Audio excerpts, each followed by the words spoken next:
The sound of my 8-year-old son Caleb screaming still echoes in my head 3 weeks later. My sister Jessica had cornered him in our parents' bathroom during Sunday dinner, grabbed my mother's expensive French perfume, and sprayed it directly into his eyes while he begged her to stop. When I ran upstairs and found him clawing at his face, my mother Carol laughed from the doorway. If he goes blind now, maybe he won't see he's such a burden too. My father David nodded approvingly. Well, at least he smells better now. I should have known something was wrong when Caleb refused to open his eyes during the 40-minute drive home. He sat curled in his car seat, both hands pressed against his face, making those soft, whimpering sounds that meant he was trying not to have a complete meltdown. Caleb has autism, and loud noises or sudden sensations can send him into sensory overload that takes hours to recover from. But this was different. This wasn't his usual overwhelmed crying. "Mommy, it burns," he whispered for the 10th time since we left my parents' house. "Everything hurts." I pulled into the urgent care parking lot just as the sun was setting. The fluorescent lights inside the medical center would normally bother Caleb, but he didn't even flinch when we walked through the automatic doors. That's when I knew this was serious. My boy, who notices every sound and texture and smell around him, wasn't reacting to anything except the pain in his eyes. The nurse called us back within 10 minutes. Dr. Patterson, a middle-aged woman with kind eyes and gentle hands, immediately understood the urgency when I explained what happened. She dimmed the examination room lights and spoke in the soft, calm voice that Caleb responds to best. "Can you try to open your eyes for me, sweetie?" she asked, positioning a small flashlight nearby. "I know it hurts, but I need to see what's bothering you." When Caleb finally lifted his eyelids, I gasped. The whites of his eyes were bright red with angry welts around his eyelids where the perfume had made contact. Dr. Patterson's expression grew serious as she examined each eye carefully with her magnifying scope. "Mrs. Harper," she said, stepping away from Caleb and lowering her voice, "this is chemical burn damage. The alcohol and synthetic fragrances in commercial perfumes can cause severe corneal irritation, especially when sprayed directly into the eyes like this." My stomach dropped. Chemical burns. How bad is it? "He's going to need antibiotic drops to prevent infection and steroid drops to reduce the inflammation. If this had been left untreated much longer, he could have developed permanent scarring on his corneas." She paused, studying my face. "Can you tell me exactly how this happened?" I found myself explaining the whole humiliating scene. How Jessica had followed Caleb upstairs when he got overwhelmed by the dinner conversation and needed a quiet space. How she'd trapped him in the bathroom and deliberately sprayed the perfume while he covered his face and begged her to stop. How my parents had watched it happen and laughed. Dr. Patterson's jaw tightened as I spoke. "This wasn't an accident, was it?" "No." I admitted the word tasting bitter. Jessica knows Caleb can't handle strong smells. She knows he has sensory processing issues. She did this on purpose.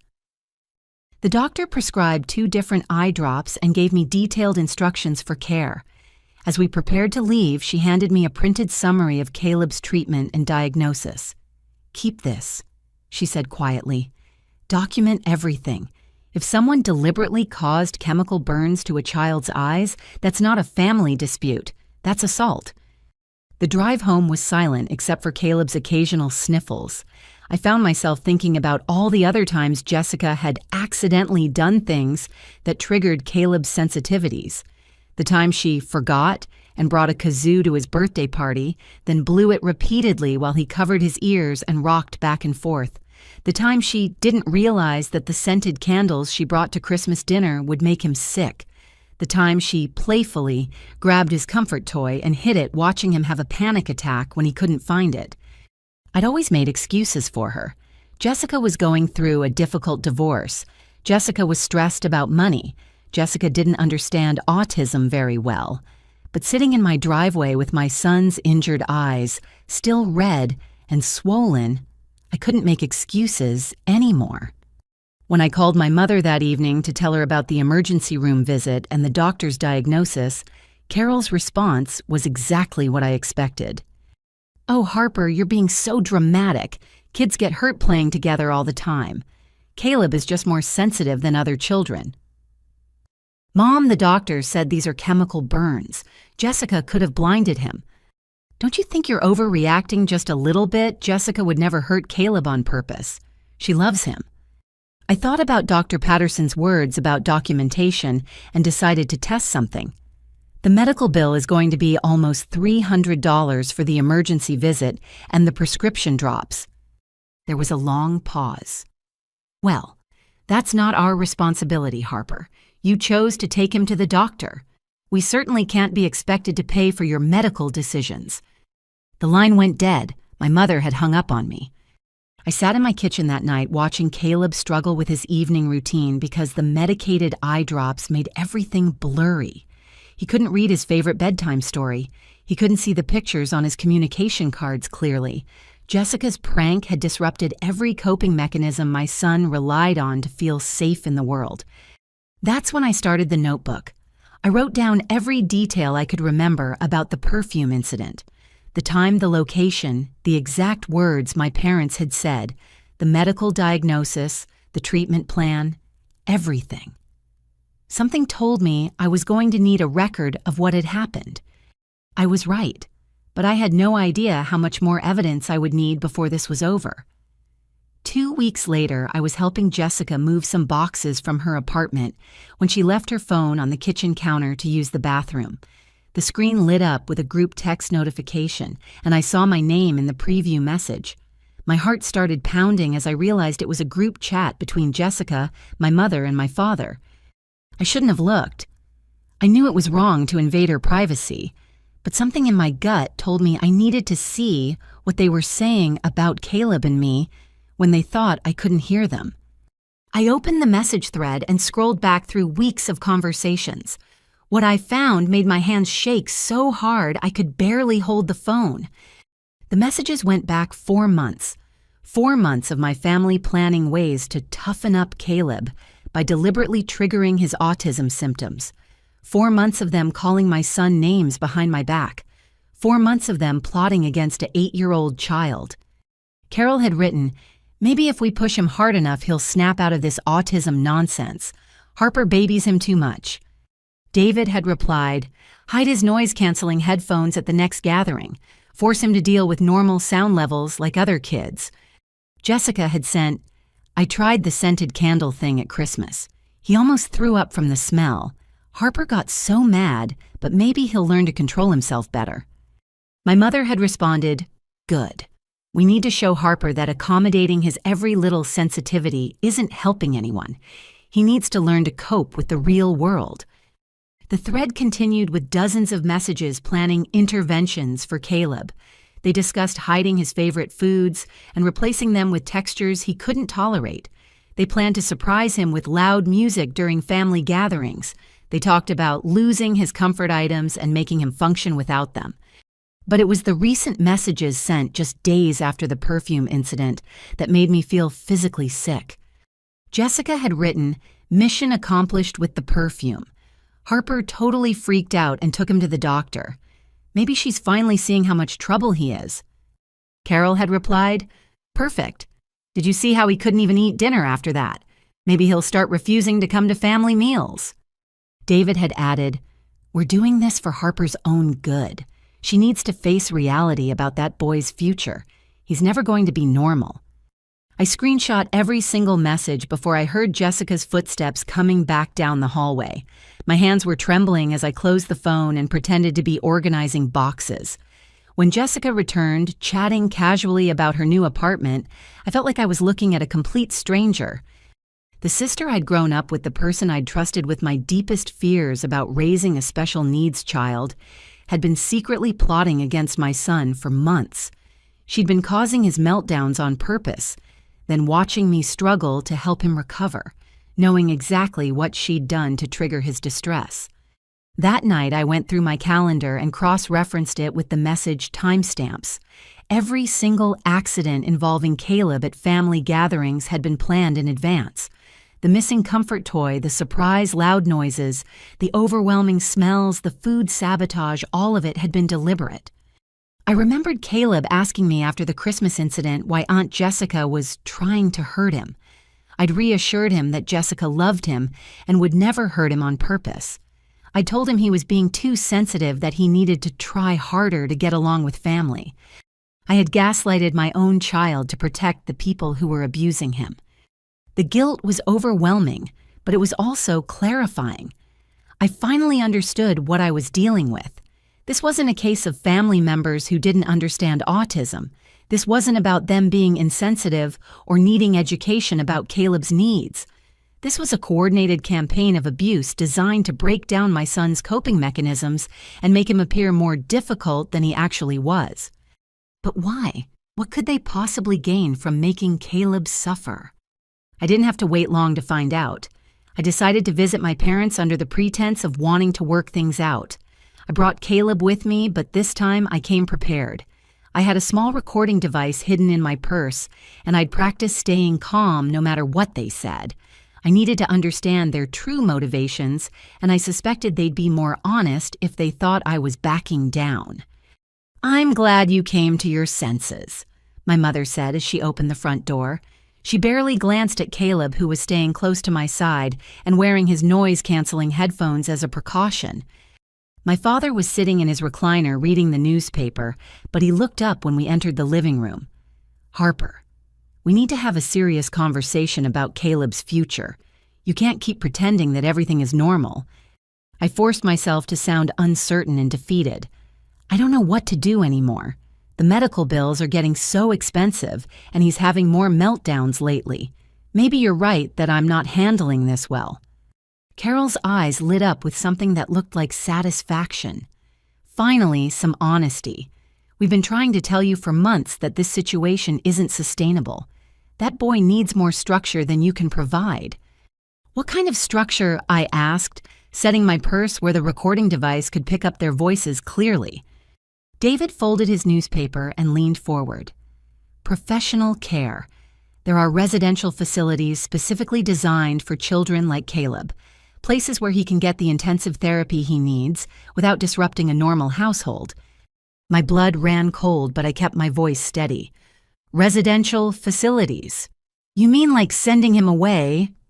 "Not permanently," Carol said quickly, "just until he learns better coping skills. You have to think about your own future, Harper. You're 32 years old. You could still meet someone and have a normal family, but not with Caleb's constant needs holding you back." I glanced at my son, who was sitting on the floor with a picture book, seemingly absorbed in the illustrations, but probably hearing every word despite his headphones. "I don't want a different family. Caleb is my family." "That's exactly the kind of thinking that's keeping you both stuck," David said, his voice taking on the lecturing tone I remembered from childhood. "You're so focused on accommodating his disability that you're not seeing the bigger picture." "What bigger picture?" Carol moved closer and lowered her voice conspiratorially. "Honey, there are government benefits available for families dealing with autism. Social Security disability payments, state assistance programs, respite care funding. But you have to be realistic about his limitations to qualify for the support you need." I felt like I was falling down a rabbit hole. "What does that have to do with residential care?" "Everything," David said bluntly. "If Caleb is living in a specialized facility, you can still receive benefits as his guardian while having the freedom to rebuild your own life. It's a win-win situation." The pieces were starting to come together in a way that made me nauseated. "You want me to put Caleb in an institution so I can collect disability benefits?" "We want what's best for both of you," Carol said firmly. "And what's best is acknowledging that you're overwhelmed and need professional help. There's no shame in admitting when you're in over your head." I excused myself to use the bathroom, needing a moment to process what I'd just heard. While walking down the hallway, I passed my father's home office and noticed the door was slightly open. I could see papers scattered across his desk, and something made me step closer for a better look. Financial documents, legal papers, and right on top a folder labeled Trust and Estate Planning. I glanced back toward the living room where I could hear Carol talking to Caleb in the overly sweet voice she used when she was trying to appear caring. David was in the kitchen getting drinks. I had maybe 2 minutes. I slipped into the office and quickly photographed the documents on the desk. What I found made everything crystal clear. My grandfather had died 2 years ago, and apparently he'd left me $50,000 in his will. $50,000 that was supposed to be released to me when I turned 30. I was now 32, and I'd never received a penny. According to the legal documents I was photographing, my parents had filed paperwork claiming the money should be held in trust for the care and benefit of Caleb Harper, a disabled minor child. They had forged my signature on forms stating that I was unable to manage the inheritance due to financial instability caused by caring for a special needs dependent. They had stolen my inheritance and were using it to fund Jessica's lifestyle. Bank statements showed regular transfers to Jessica's account, labeled as family support and childcare assistance. My sister's new car, her apartment deposits, her credit card payments, all of it was being paid for with money that my grandfather had left to me. But that wasn't the worst part. The worst part was the draft legal documents at the bottom of the pile, papers that would give my parents legal guardianship of Caleb if I was deemed unable to provide adequate care. Papers that would allow them to make all medical and educational decisions for my son. Papers that would give them access to all of his Social Security and disability benefits. Papers that would make them Caleb's legal caretakers while keeping him in a residential facility that they would never have to visit. I heard footsteps coming down the hallway and quickly put the documents back where I found them. When David appeared in the doorway, I was standing by his bookshelf, pretending to look at family photos. "Find what you were looking for," he asked, and there was something in his tone that made me think he knew exactly what I'd discovered. "Just looking at old pictures," I said casually. "I should get Caleb home soon. He gets tired when his routine is disrupted too much." David nodded slowly. "Of course. Wouldn't want him to have another one of his episodes. That wouldn't be good for anyone." As I collected Caleb and prepared to leave, my parents made one final push.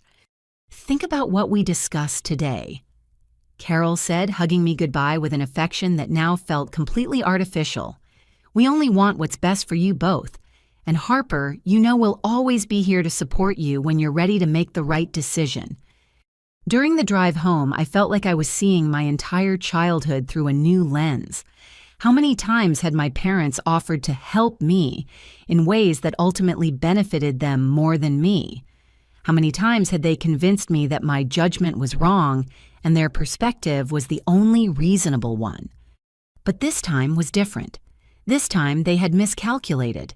They thought they were manipulating a confused single mother who was overwhelmed by her son's disability. What they didn't realize was that they were dealing with a woman who would do anything to protect her child. And now I had evidence of their crimes.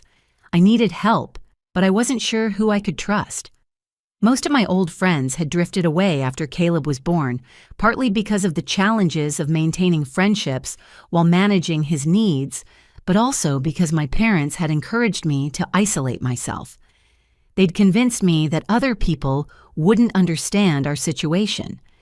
Then I remembered Emma. Emma Rodriguez had been my roommate in college, and we'd lost touch after graduation, when life pulled us in different directions. But I knew she'd gone to law school, and I was desperately hoping she might be able to give me advice about my situation, even if she couldn't represent me directly. I found Emma's law firm online and called during my lunch break at work, my heart pounding as I waited to see if she'd even remember me. When the receptionist transferred me to Emma's office, I heard that familiar laugh that I remembered from our late-night study sessions. "Harper Williams, I cannot believe it's really you. How long has it been? 8 years? 9? 10 years?" I said, surprised by how emotional I felt just hearing a friendly voice. "Emma, I know this is out of nowhere, but I'm in some serious trouble and I didn't know who else to call." Her voice immediately shifted to professional concern. "What kind of trouble are you safe right now?" I gave her a brief overview of the situation: Caleb's autism, my family's escalating abuse, the Perfume incident, the text messages I'd discovered, and the financial fraud I'd uncovered. Emma listened without interrupting, occasionally asking clarifying questions that showed she was taking detailed notes. "Harper, this is much more serious than you might realize," she said when I finished explaining. "What you're describing constitutes multiple criminal charges: child abuse, conspiracy, financial fraud, identity theft. And that's just what you've told me so far." I felt a mix of relief and terror. Relief that someone finally believed me and understood the severity of the situation. Terror because the legal implications were bigger than I'd imagined. "The thing is," Emma continued, "I specialize in family law. This is exactly the kind of case I handle. And if you're comfortable with it, I'd like to represent you pro bono. Cases like this are why I went to law school in the first place." Emma explained that she'd gone into family law after witnessing similar dynamics in her own extended family. She'd seen how financial abuse and emotional manipulation could destroy families, and she dedicated her career to helping victims fight back through legal channels. "The first thing we need to do is gather all the evidence you have and organize it properly for both criminal and civil proceedings," she said. "Can you come to my office tomorrow evening? Bring everything: the medical records, the photographs of the documents, screenshots of the text messages, anything and everything." That night, I created a comprehensive file with every piece of evidence I'd collected. I printed out the photos of the financial documents, organized the screenshots of the text messages chronologically, and gathered all of Caleb's medical records related to the Perfume incident and his autism diagnosis. When I met Emma at her law office the next evening, I was amazed by how seriously she took everything. She reviewed each piece of evidence, methodically making notes and asking detailed questions about timelines and relationships. "Harper, this case is even stronger than I thought," she said after reviewing everything. "Your parents have committed fraud on multiple levels. They stole your inheritance. They forged your signature on legal documents, and they've been filing false reports about your parenting to various agencies." My heart stopped. "What false reports?" Emma had run a background check on our family situation and discovered something I'd been completely unaware of. "Your mother has been calling social services monthly for the past 6 months, filing complaints about your care of Caleb. She's been telling them that you neglect his medical needs, that you're financially unstable, and that you're emotionally abusive." I felt like the room was spinning. "But that's not true. None of that is true." "I know that, and we can prove it. But Harper, their goal is clear now. They've been building a case to have Caleb removed from your care so they can obtain legal guardianship. That would give them access to his disability benefits, your inheritance, and complete control over his placement." Emma explained the legal strategy my parents had been using. By filing repeated complaints with social services, they were creating a paper trail that made me appear to be an unfit mother.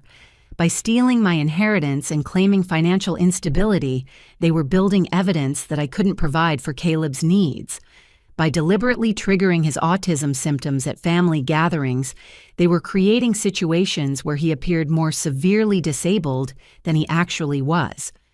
They were planning to use the Perfume incident as evidence that you left Caleb unsupervised with someone who might harm him, Emma said. Jessica was going to testify that she was trying to help him with hygiene issues and that his extreme reaction proved he needed more professional care than you could provide. The scope of their manipulation was breathtaking. They hadn't just been abusing Caleb for their own entertainment, they'd been systematically building a legal case to take him away from me. "But we can stop them," Emma said firmly. "We have evidence of their conspiracy, proof of the financial fraud and medical documentation that contradicts their claims about your parenting. We can file criminal charges and civil suits simultaneously."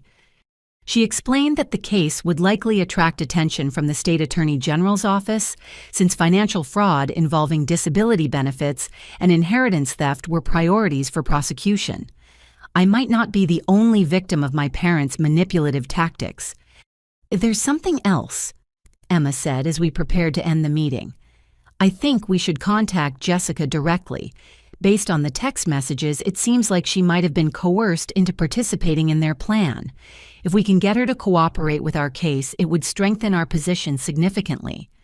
I thought about my sister, who I'd once trusted completely, who had been deliberately hurting my son for months. Part of me wanted to see her face criminal charges along with my parents. But another part of me remembered that Jessica had always been the family member my parents controlled most easily. Maybe she was as much a victim as Caleb and I were.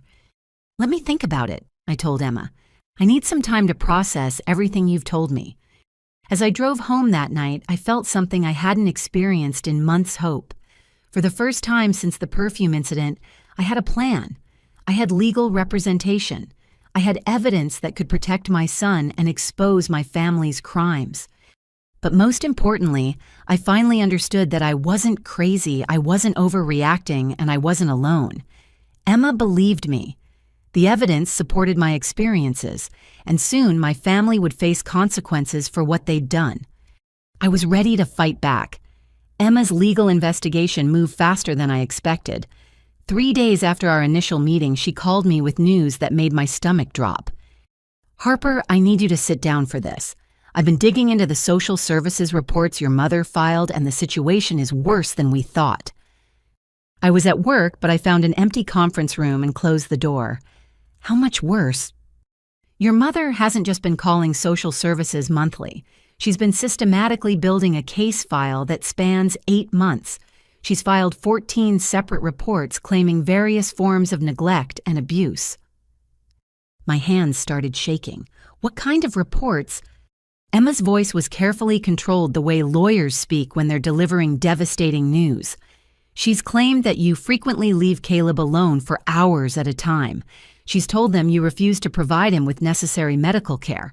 She's reported that you're financially unstable and can't afford food or housing. She's even claimed that you're emotionally abusive and that Caleb is afraid of you." Each accusation hit me like a physical blow. But none of that is true. I have records proving all of that is false.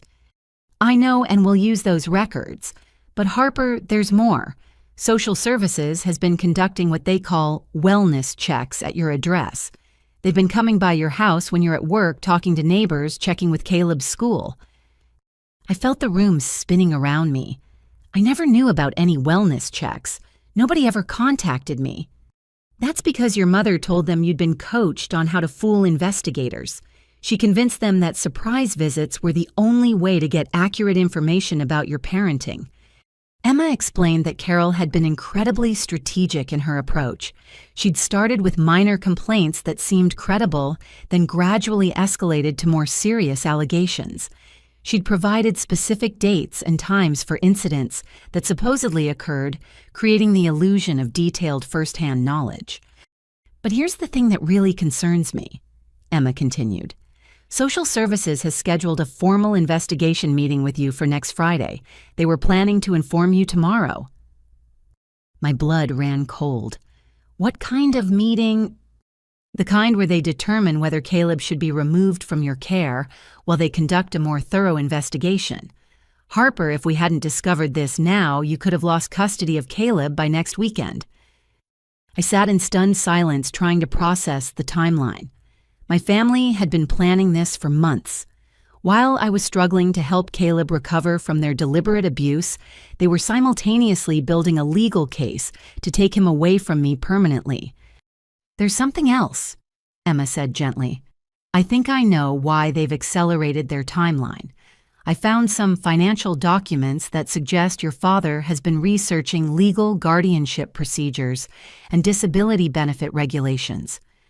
She explained that David had been systematically studying how to gain legal control over disabled dependents. He downloaded guides about guardianship applications, researched residential care facilities, and calculated potential monthly income from combining Caleb's Social Security benefits with state assistance programs. "They've been treating this like a business plan," Emma said. "Your son isn't their grandson to them. He's a revenue stream they want to control."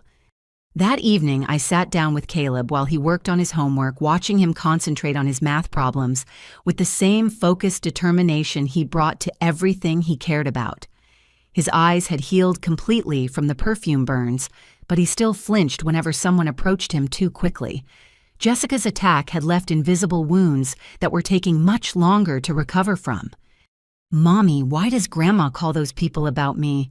he asked without looking up from his worksheet. I froze. "What people, sweetheart?" "The people who ask questions about if you take care of me good. Mrs. Johnson next door told me that a lady comes sometimes and asks about you." My heart broke a little more. Even our neighbor had been drawn into my mother's web of lies, probably thinking she was helping a concerned grandmother gather information about her daughter's parenting. "What did Mrs. Johnson tell the lady?" I asked, trying to keep my voice calm. Caleb finally looked up at me with those serious eyes that seemed too old for his 8-year-old face. "She told her that you're the best mommy in the whole neighborhood and that you take care of me better than anybody. She said the lady seemed mad about that answer." I hugged Caleb tightly, overwhelmed by gratitude for neighbors who'd seen through my mother's manipulation and anger that my son had been aware of surveillance he shouldn't have had to endure. That night, I called Emma with an update about what Caleb had shared. She took detailed notes about Mrs. Johnson's interactions with the social services investigator, explaining that neighbor testimonies could be crucial evidence in our favor. "Harper, I think it's time to contact the investigator directly and request a meeting before their scheduled interview," Emma said. "We need to get ahead of this situation and present our evidence before they make any decisions based on your mother's false reports." She arranged for me to meet with Detective Williams, a specialist in family fraud cases, and Social Services Supervisor Patricia Martinez the following morning. Emma would be there to represent me, and we'd present all the evidence of my family's conspiracy at once. "This is going to be overwhelming," Emma warned me. "You're going to learn things about your family's criminal behavior that will be difficult to process. But remember, every piece of evidence we uncover makes your case stronger and protects Caleb more effectively." As I prepared for the meeting, I realized that my family's greatest mistake had been underestimating me. They'd assumed I would never discover their plan, never fight back, never find the resources to defend myself and my son. They'd counted on me remaining the passive, overwhelmed single mother they'd been conditioning me to be for years. They were about to discover how wrong they'd been. I decided to meet with Jessica before the official investigation meeting. I needed to understand her role in the conspiracy, and Emma thought there might be a chance she'd cooperate with our case if she understood the serious legal consequences she was facing. I arranged to meet Jessica at the coffee shop where we used to study together in high school, hoping the familiar setting might encourage honesty between us. When she arrived, she looked nervous in a way I'd never seen before. Her usual confident demeanor was replaced by something that looked almost like guilt. "Harper, I'm glad you called," she said, settling into the booth across from me. "I've been wanting to talk to you about what happened with Caleb." I decided to start with a direct approach. "I know about the text messages, Jessica. I saw the group chat with Mom and Dad." Her face went completely white. For a long moment, she just stared at me with her mouth slightly open, clearly trying to figure out how much I knew and how much she could deny. "I can explain," she finally said, but her voice was shaking. "Then explain. Explain how you planned to hurt my son.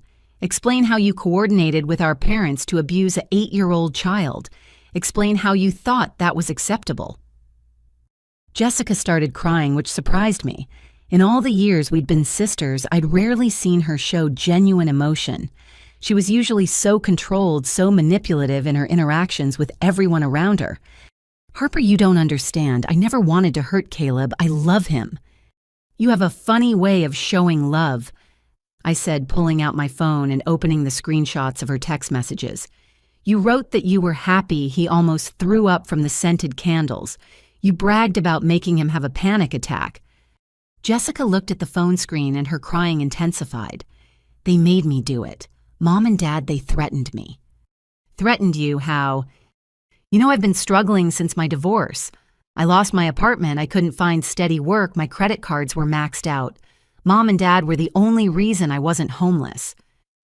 She explained that our parents had been supporting her financially for almost a year, but their help came with conditions. Carol and David had convinced her that I was damaging Caleb by enabling his disability, and that they needed evidence to prove I was an unfit mother. They said you were hurting him by not getting him proper treatment. They said he needed professional care that you couldn't afford, and that the family had to intervene before you ruined his whole life. I stared at my sister, trying to understand how she could have believed such obvious lies. Jessica, you've seen how I care for Caleb. You've seen how much I love him and how hard I work to give him everything he needs. I know, but they made it sound like love wasn't enough. They showed me articles about autism and residential programs and convinced me that Caleb would be happier somewhere designed for kids like him. Jessica revealed more details about our parents' manipulation tactics. They'd told her that my refusal to consider institutional care was selfish, that I was prioritizing my own emotional needs over Caleb's development. They'd convinced her that the pranks were actually therapeutic interventions designed to help Caleb build resilience. They said if I didn't help them gather evidence, you'd never get the support you needed, and Caleb would suffer for the rest of his life. They made me believe I was saving both of you. And the money? I asked. What about Grandpa's inheritance that they've been stealing? Jessica looked genuinely shocked. What inheritance? I showed her copies of the financial documents I'd photographed, explaining how our parents had forged my signature and stolen $50,000 that our grandfather had left to me. Jessica's expression grew more horrified as she realized the scope of their deception. Harper, I swear I didn't know about the money. They told me they were helping me with my expenses out of their savings account. I had no idea they were stealing from you. She pulled out her own phone and started showing me text messages between her and our parents that I hadn't seen before. Messages where Carol and David promised her a share of family resources if she helped them do what's best for Caleb. Messages where they threatened to cut off her financial support and kick her out of their house if she didn't cooperate with their plan. They said if I refused to help them, I'd be responsible for ruining Caleb's future, Jessica said through her tears. They made me believe that questioning their plan meant I didn't really care about him. I realized that Jessica had been as manipulated as I was, just in a different way. Our parents had used her financial desperation to control her behavior the same way they'd used my love for Caleb to control mine. Jessica, they've been filing false reports with social services. They're trying to have Caleb taken away from me so they can become his legal guardians and control his disability benefits. Jessica stared at me in horror. No, they said they just wanted to get you support services. They said they wanted to help you qualify for assistance programs. I explained the full scope of what Emma had discovered: the fraudulent inheritance paperwork, the systematic social services complaints, the research into guardianship procedures, and residential facilities. Jessica listened with growing shock as she realized she'd been used as a pawn in a much larger criminal scheme. What can I do? She asked finally. How can I fix this? I looked at my sister, who suddenly seemed much younger and more vulnerable than I'd ever seen her. Despite everything she'd done to hurt Caleb, I could see that she genuinely hadn't understood the true nature of our parents' plan. You can tell the truth, I said. You can testify about how they manipulated you and coerced you into hurting Caleb. You can help me protect him from them. Jessica nodded immediately. Yes, whatever you need. I'll do whatever it takes to make this right. She agreed to provide written testimony about our parents' manipulation tactics, surrender all the text messages and financial records she had, and cooperate fully with the criminal investigation. In exchange, Emma would try to negotiate immunity for her role in the conspiracy. As we prepared to leave the coffee shop, Jessica grabbed my arm.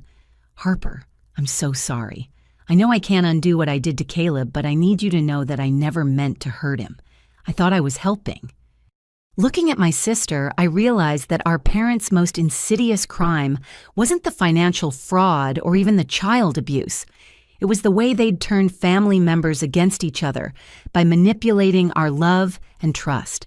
They'd used Jessica's desperation and my devotion to create a situation where we were hurting the people we cared about most. But now that we understood their tactics, We could fight back together.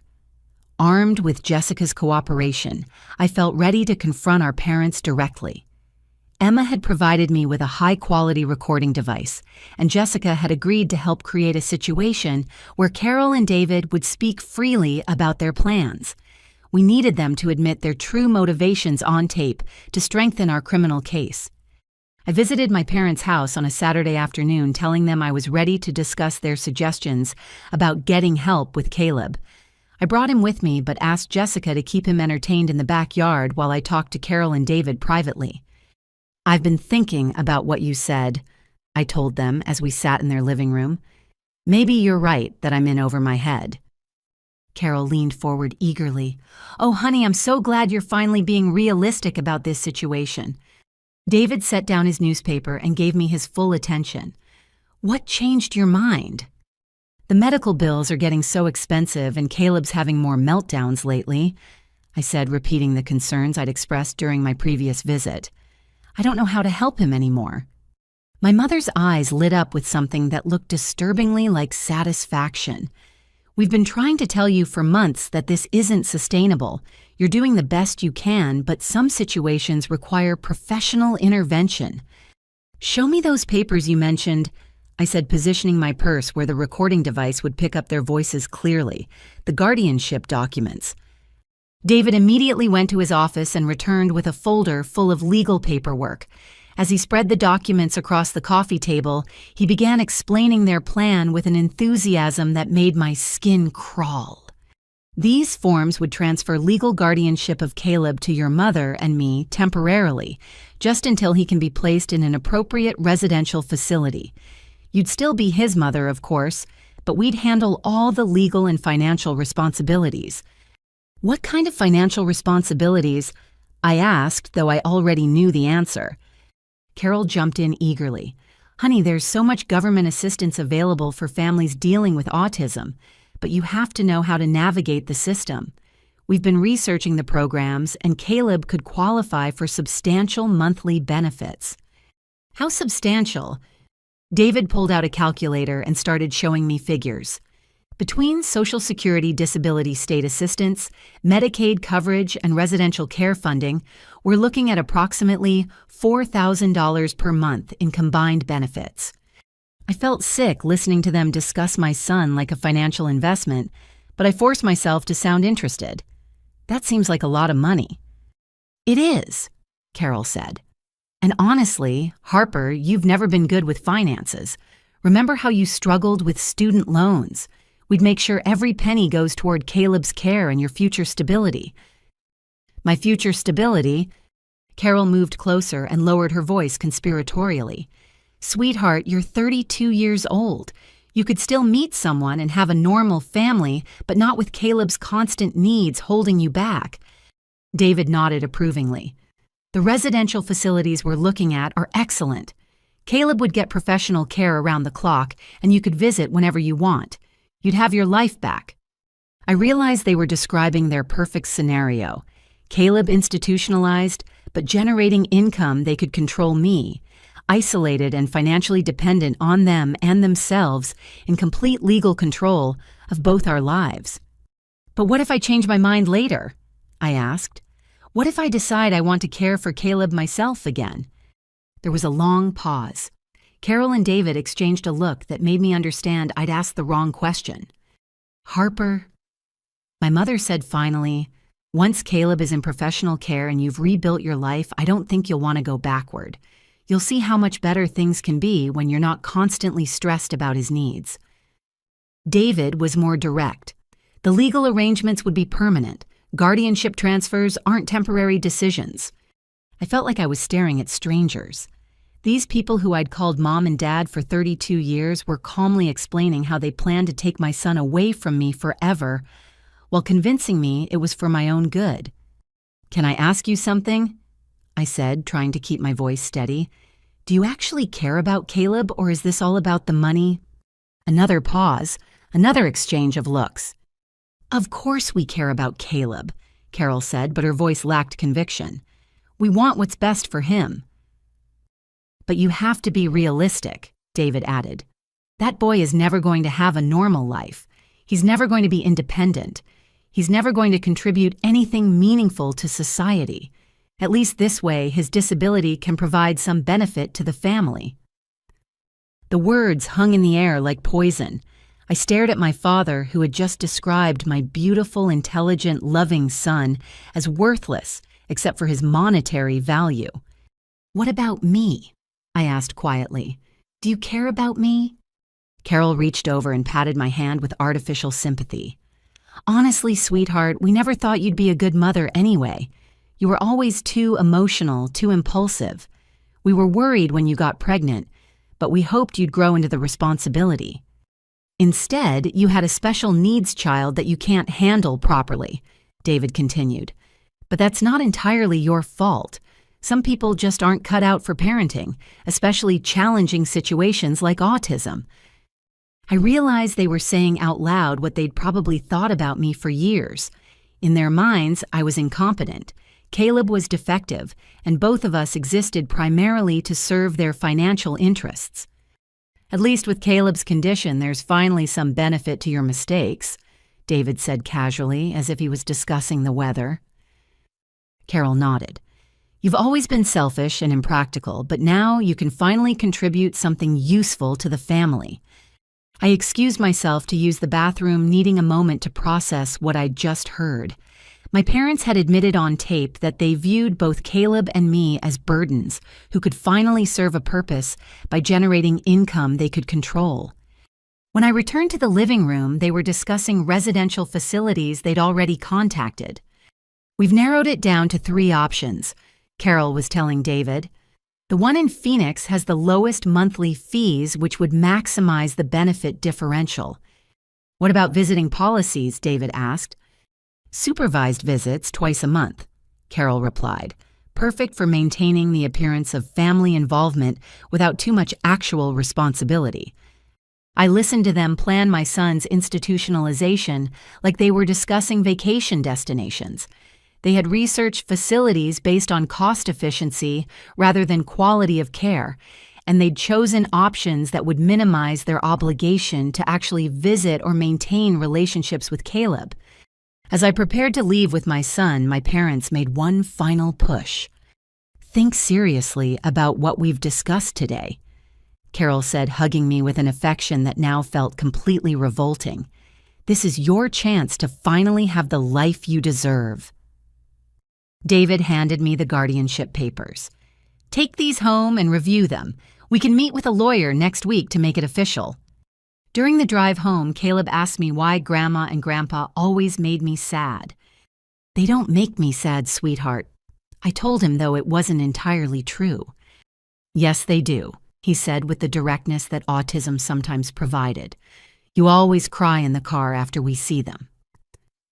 I realized that even at 8 years old, Caleb had been aware of the emotional impact these visits had on me. He'd been watching me struggle with my family's manipulation without understanding the full context, but sensing that something was wrong. "You're right," I admitted.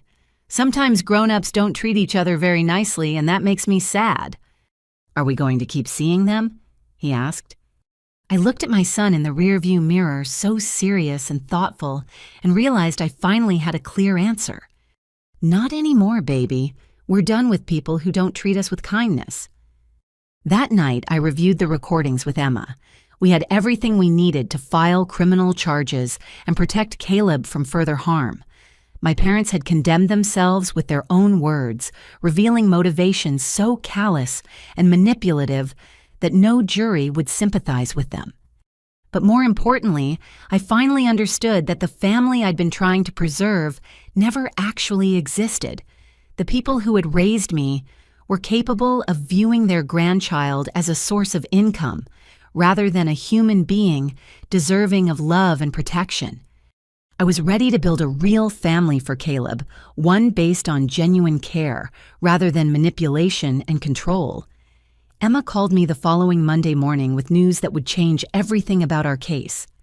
"Harper, I need you to come to my office this afternoon. I've been contacted by the State Attorney General's office, and there are some developments you need to know about immediately." Her tone was serious but excited, which confused me. Is that good news or bad news? It's complicated, but I think it's very good news for you and Caleb. When I arrived at Emma's office that afternoon, I was surprised to find 2 additional people waiting with her. A woman in a business suit who introduced herself as Assistant Attorney General Linda Chen, and a man who handed me a badge identifying him as Detective Mike Rodriguez from the State Fraud Investigation Unit. Mrs. Harper. Assistant Attorney General Chen began, "Your case has come to our attention as part of a larger investigation we've been conducting into disability benefit fraud and elder financial abuse. Your evidence suggests that your parents may be part of a pattern of criminal activity that extends well beyond your immediate family." Detective Rodriguez opened a file folder and spread several documents across Emma's conference table. "We've been investigating a network of cases involving grandparents who manipulate family situations to gain control over disability benefits, inheritance funds, and guardianship rights. Your parents' names have appeared in connection with 3 other families experiencing similar circumstances." My heart started racing. Other families where grandparents have filed false social services reports, stolen inheritance money, and attempted to gain guardianship of grandchildren with disabilities, Chen explained. "The pattern is remarkably consistent across cases." Detective Rodriguez showed me police reports from other jurisdictions, where Carol and David Harper had been mentioned as concerned family members or character witnesses in guardianship proceedings.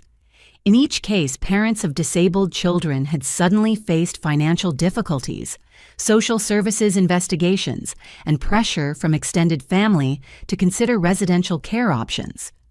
"We believe your parents have been operating as part of an informal network that shares information about exploiting disability benefit systems," Chen said.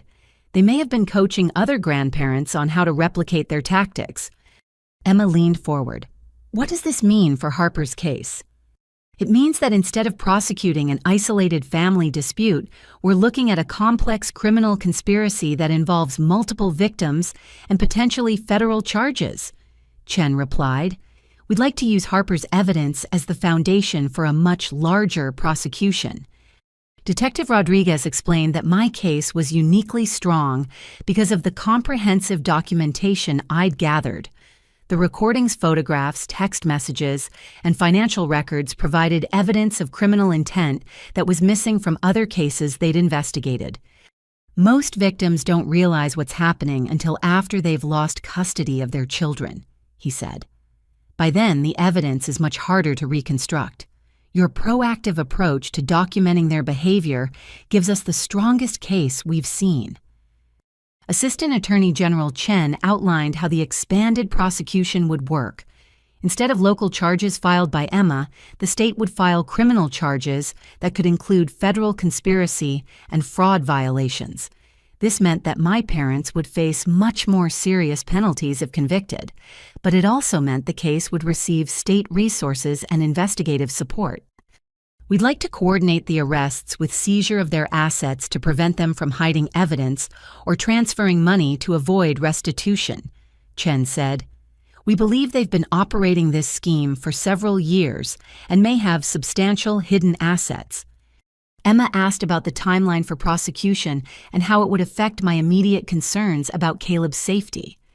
"We can expedite emergency protective orders that would prevent your parents from having any contact with Caleb or filing further reports with social services," Detective Rodriguez explained. "The criminal charges would be filed simultaneously with comprehensive asset freezing to recover your stolen inheritance."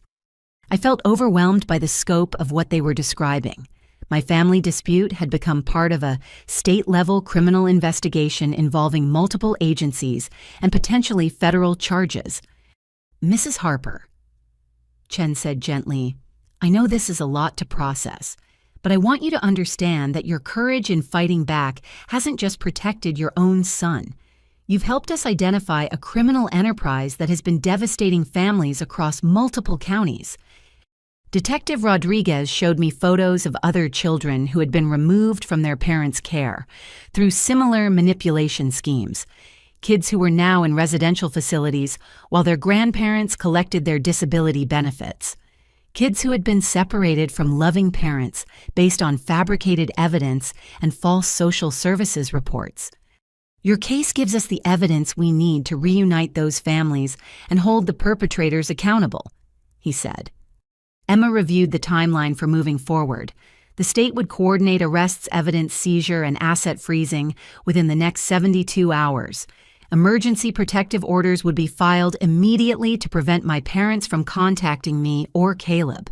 Criminal charges would be announced publicly, which might encourage other victims to come forward with similar experiences.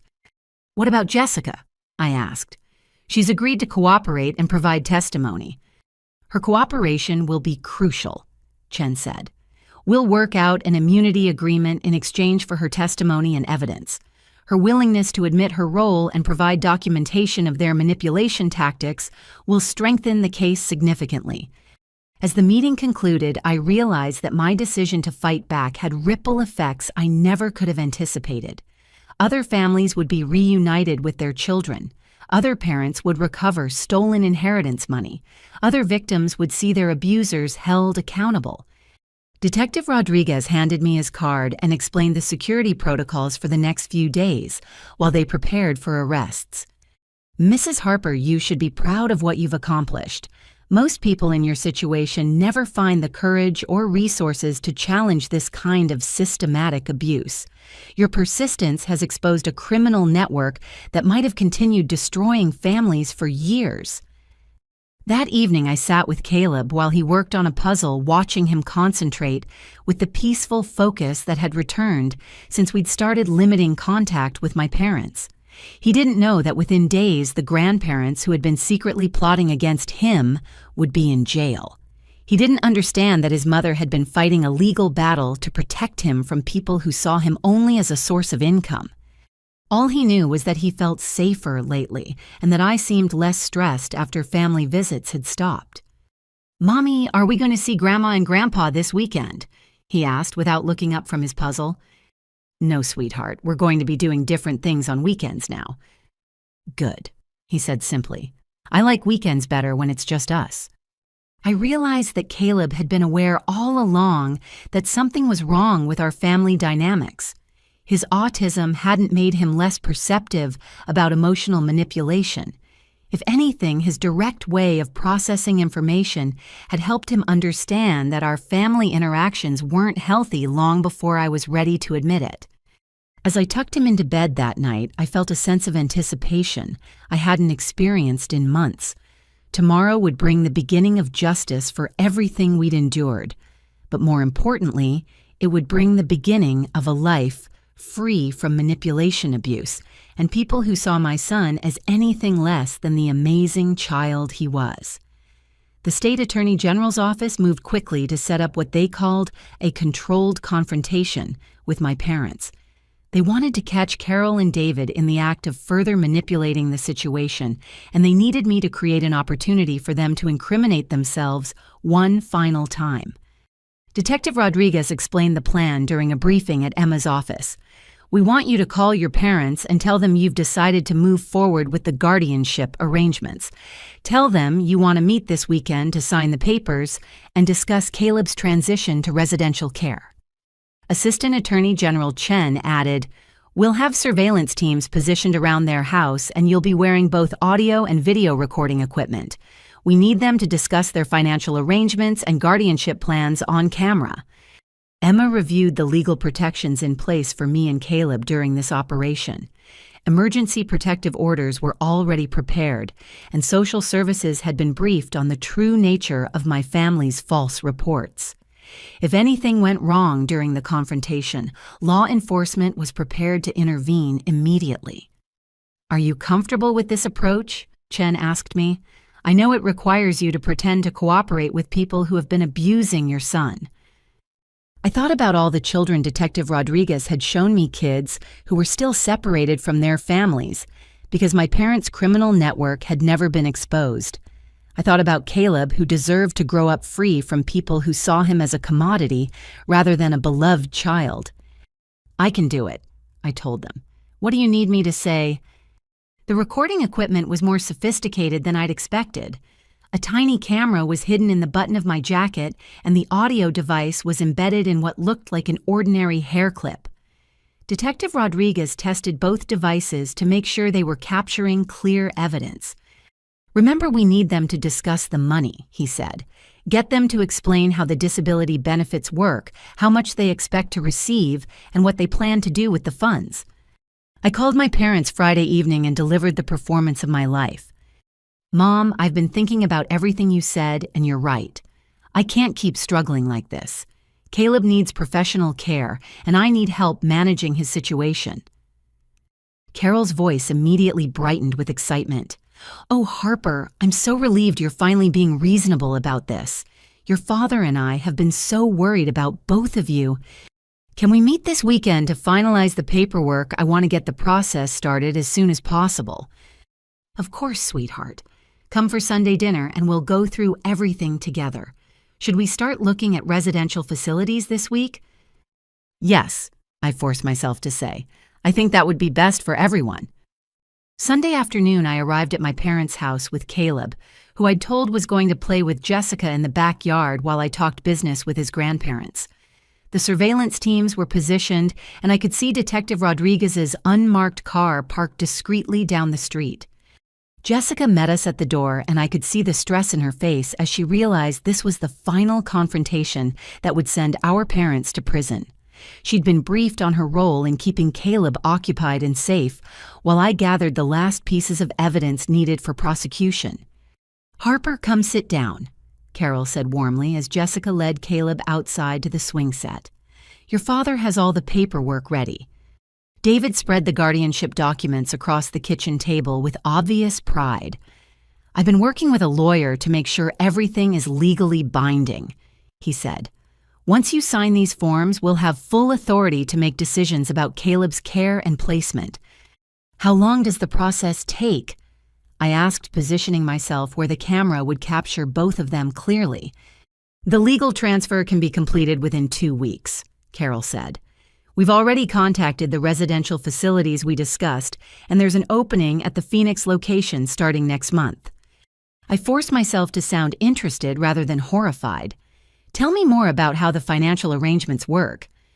David pulled out his calculator and started explaining their financial projections with the enthusiasm of someone discussing a successful business investment. Caleb's Social Security disability benefits will be approximately $1,200 per month. The state assistance programs add another $800. Medicaid covers all his medical expenses, and the residential facility fees are paid directly by the state program.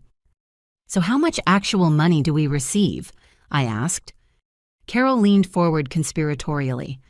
"After the facility fees are paid, we're looking at approximately $1,500 per month in surplus benefits, plus your inheritance money, which we've been managing carefully." "What inheritance money?" "Your grandfather's trust fund," David said casually. $50,000 that we've been investing on your behalf.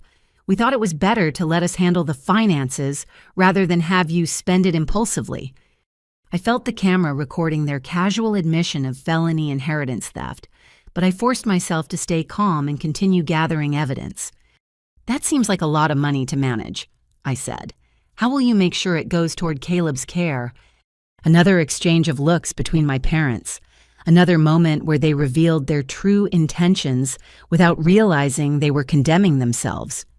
"Well, Caleb's care will be covered by the state programs," Carol said slowly. "The additional funds would go toward family expenses related to managing his situation." David was more direct. "Harper, once Caleb is in professional care, you'll need to rebuild your life. That money will help support you while you get back on your feet." "What if I want to visit him regularly?" "The facility allows supervised visits twice a month," Carol said. "But honestly, frequent visits can be disruptive to his adjustment process. The staff recommends letting him settle into his new routine without too much outside interference." I realized they were planning to virtually eliminate my contact with Caleb while maintaining legal and financial control over his life. In their minds, the perfect scenario was my son institutionalized and generating income while being completely cut off from the mother who loved him. "What about Caleb's opinions?" I asked. What if he doesn't want to live in a residential facility? David scoffed.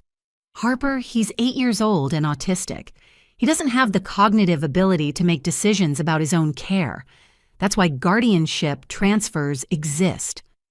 He seems happy living with me, I said carefully. He seems happy because you enable all his behaviors instead of challenging him to grow, Carol replied sharply. Professional caregivers will help him develop coping skills that you can't provide.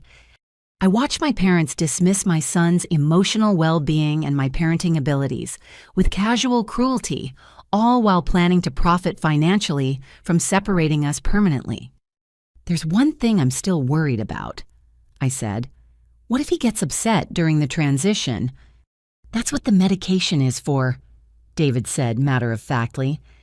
I felt my blood freeze. What medication?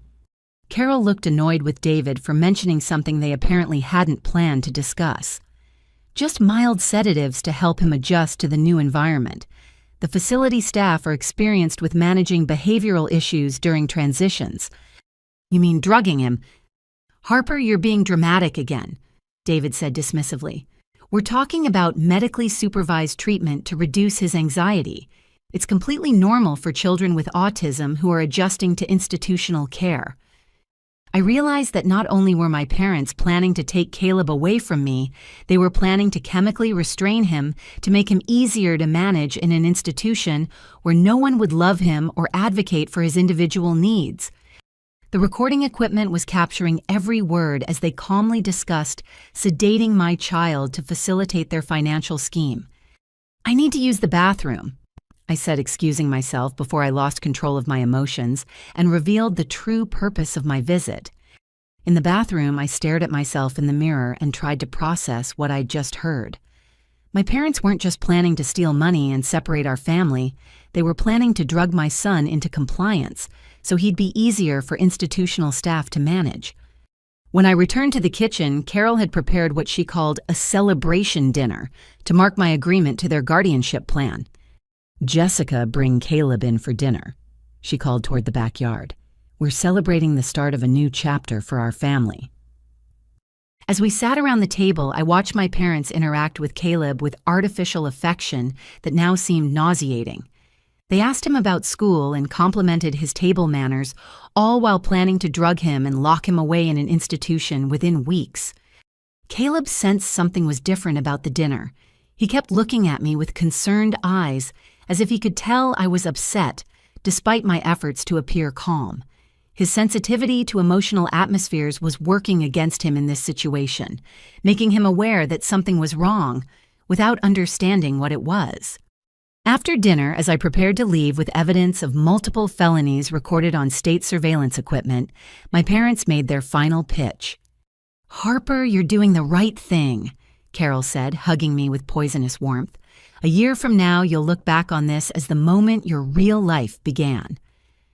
David handed me copies of the guardianship paperwork and financial projections. Review these this week and let us know if you have questions. We can meet with the lawyer Friday to make everything official. During the drive home, Caleb was unusually quiet. Finally, he asked the question I'd been dreading. Mommy, our grandma, and Grandpa going to take me away from you? I realized that despite all our efforts to protect him from the adult conversations, he'd understood exactly what was being discussed. His autism hadn't made him oblivious to the threat to our family. If anything, his direct processing of information had helped him see through the pleasant facade my parents maintained. No, sweetheart, no one is ever going to take you away from me. Good, he said with relief. I don't want to live anywhere else. I want to stay with you forever. That night, I delivered the recording equipment back to Detective Rodriguez and Assistant Attorney General Chen. They reviewed the footage and audio recordings with satisfaction that bordered on amazement.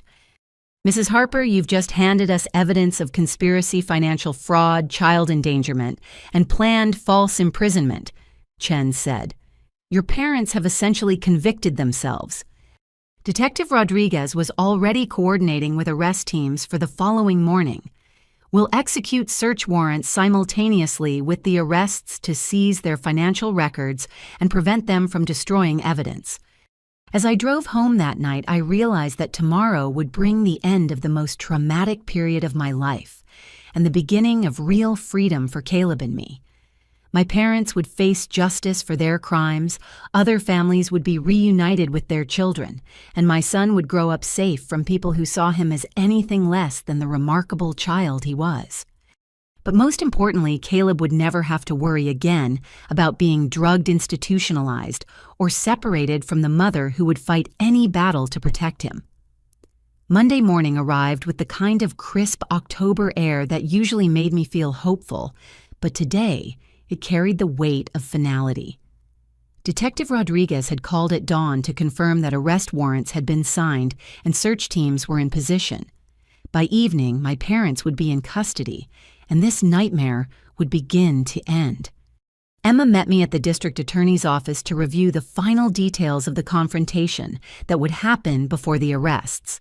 The plan was for Jessica and me to visit my parents together, present all the evidence we'd gathered, and give them one final opportunity to confess before law enforcement moved in. "Are you ready for this?" Emma asked as we walked toward the parking garage. "Once we do this, there's no going back to family dinners and pretending everything is normal." I thought about Caleb, who had slept peacefully through the night for the first time in months, no longer anxious about upcoming visits with his grandparents. There's nothing normal to go back to. They've been planning to drug my son and lock him away while stealing his benefits. That's not a family. That's a criminal enterprise. Jessica was waiting in her car outside my parents' house when Emma and I arrived. She looked pale and nervous, but determined. Over the past week, she'd provided additional evidence that strengthened our case significantly, including financial records showing exactly how my stolen inheritance had been spent on her expenses. "Are you sure you're ready to do this?" I asked her as we walked toward the front door together. "I have to make this right," she said quietly. "I can't live with what I helped them do to Caleb." When my mother opened the door, her face lit up with artificial joy at seeing both her daughters together. "What a wonderful surprise! Come in, come in. Your father is just finishing his coffee." We found David in the living room, surrounded by the financial documents and guardianship papers from yesterday's meeting. He looked up expectantly, probably assuming we were there to finalize the arrangements for taking Caleb away from me. "Girl's perfect timing," he said, gesturing to the papers spread across the coffee table. "I was just reviewing the timeline for Caleb's placement. We should be able to complete the transfer by the end of next week." I looked at my parents, these people who had raised me and claimed to love me and felt nothing but cold determination. "We're not here to finalize anything, Dad. We're here to give you both a chance to tell the truth before it's too late." Carol's expression shifted from joy to confusion. "What do you mean, truth, about what—" Jessica stepped forward, her hands shaking but her voice steady. "Mom, Dad, we know everything. We know about the stolen inheritance, the false social services reports, the plan to drug Caleb and put him in an institution. We have evidence of all of it."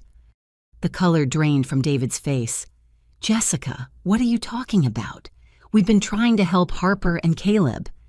By forging my signature on legal documents, I asked pulling out copies of the inheritance paperwork. By filing false reports with social services claiming I'm an abusive mother, by researching how much money you could make from Caleb's disability benefits. Carol immediately went on the defensive, her voice rising to the sharp tone I remembered from childhood arguments. "Harper, you're being paranoid and dramatic as usual. Everything we've done has been to help you manage a situation you clearly can't handle. Help me by stealing $50,000 from Grandpa's will.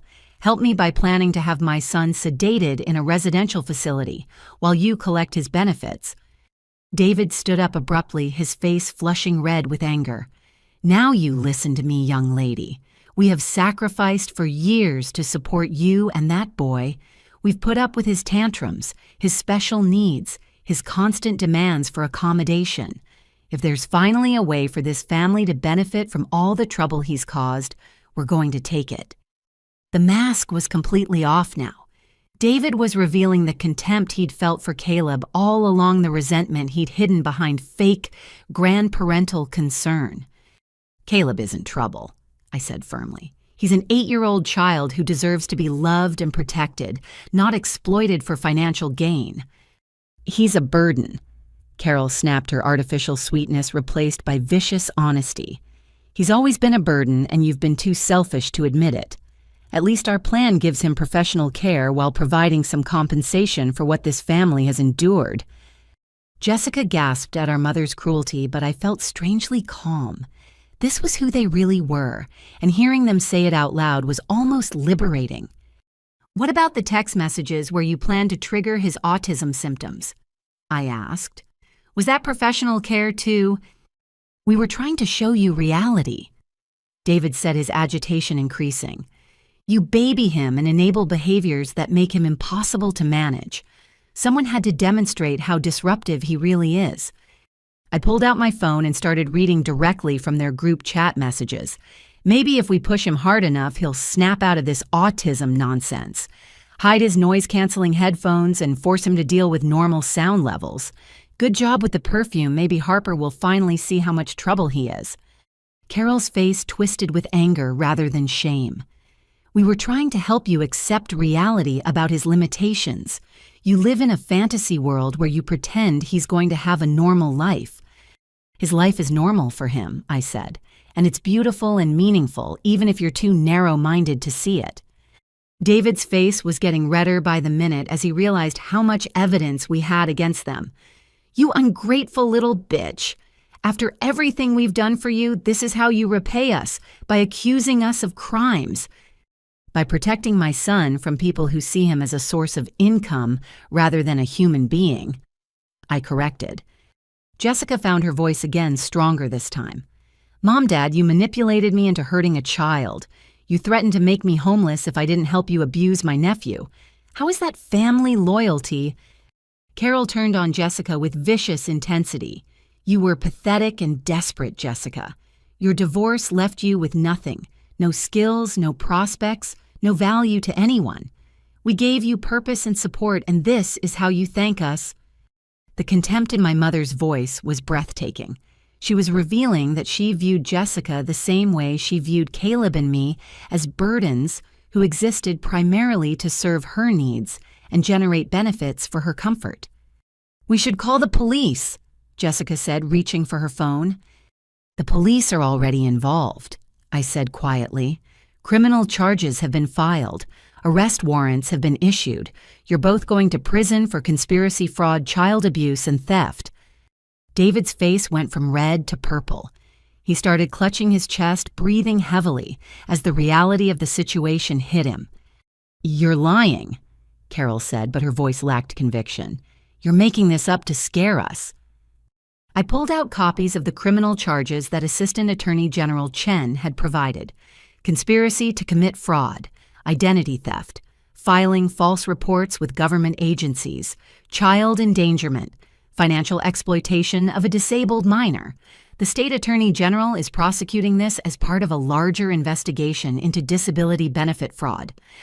David collapsed back into his chair, still clutching his chest. His breathing was becoming labored and sweat was beading on his forehead. "Dad, are you okay?" Jessica asked, moving toward him with concern. "Don't you dare pretend to care about him now," Carol screamed at Jessica. "This is your fault. You betrayed your own family." David's breathing grew more shallow, and I realized he was having some kind of medical emergency. Despite everything he'd done, I found myself calling 911, while Carol continued raging at Jessica and me. "You've destroyed this family," Carol shouted as EMT sirens approached in the distance. "Your father is having a heart attack because of your vindictive lies, Harper. Are you happy now? Are you satisfied that you've destroyed the people who raised you?"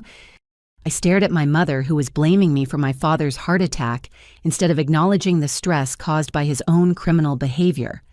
Even in the face of medical emergency and criminal prosecution, she was incapable of taking responsibility for the consequences of their actions. The EMTs arrived and immediately began treating David, who was conscious but showing signs of cardiac distress. As they prepared to transport him to the hospital, Carol grabbed my arm with desperate intensity. "Harper, we can work this out. Family should forgive family. Don't let them arrest your own parents over a misunderstanding." I looked down at her hand on my arm, then directly into her eyes. It wasn't a misunderstanding, Mom. It was child abuse and felony theft. And I'm done protecting people who hurt my son. As the ambulance pulled away with David inside, Detective Rodriguez appeared at the front door with several uniformed officers. Mrs. Carol Harper, you're under arrest for conspiracy to commit fraud, child endangerment, and filing false reports with government agencies. You have the right to remain silent. Carol's last words before they put her in the police car were directed at me. You'll regret this for the rest of your life, Harper. Family is supposed to forgive and forget. But standing there watching my mother being arrested for trying to steal my son and destroy our lives, I felt nothing but relief. This wasn't family. This was abuse, masquerading as love, and it was finally over. David survived his heart attack, but he was arrested in his hospital bed the following morning. I wasn't there to see it, but Detective Rodriguez called to update me on how it went. He tried to claim the stress of your false accusations caused his medical emergency, Rodriguez said. His lawyer was arguing that the charges should be dropped on compassionate grounds. What did you tell them? That heart attacks don't invalidate criminal evidence and that stress from being caught committing crimes isn't a legal defense. David was stable enough to be released from the hospital within 3 days, but instead of going home, he was transferred directly to county jail where he'd wait for his trial. The judge had denied bail, citing flight risk and the serious nature of the charges. Carol, meanwhile, had surprised everyone by posting bail within hours of her arrest. Emma had warned me this might happen since the financial fraud charges made her eligible for bail, even though the child endangerment charges were more serious. She's probably going to try to contact you, Emma told me during our meeting that afternoon. Don't take her calls, don't respond to letters, don't engage with her at all. Anything she says could be used to manipulate the legal proceedings. But Carol didn't try to contact me. Instead, she disappeared. The first sign that something was wrong came when Detective Rodriguez called me on Friday evening. Mrs. Harper, we have a problem. Your mother didn't report for her scheduled check-in with her bail officer today. When we sent someone to her house, it was empty. She appears to have fled. My heart sank. What does that mean for the case?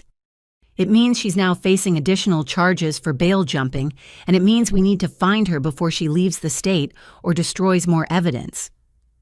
Emma explained that Carol's flight actually strengthened our case in some ways since it demonstrated consciousness of guilt, but it also meant she might be trying to hide assets or contact other victims to intimidate them before they could testify. Do you have any idea where she might go? Rodriguez asked. I thought about my mother's habits, her friends, her usual behavior when she felt cornered. She's probably with Jessica, I said suddenly. Carol always turns to Jessica when she needs something. But when Rodriguez called Jessica, she seemed genuinely shocked by the news of Carol's disappearance. She hasn't contacted me, Jessica said. After what happened at their house, I assumed she'd never speak to me again. If she does contact you, it's crucial that you call us immediately, Rodriguez told Jessica. Don't meet with her alone, don't agree to help her, and don't let her convince you that cooperation with law enforcement was a mistake. Saturday morning, Jessica called me in tears. Harper, she wants me to drive her to Canada. She says if we can just get across the border, she can explain everything and prove that you've been lying about the family.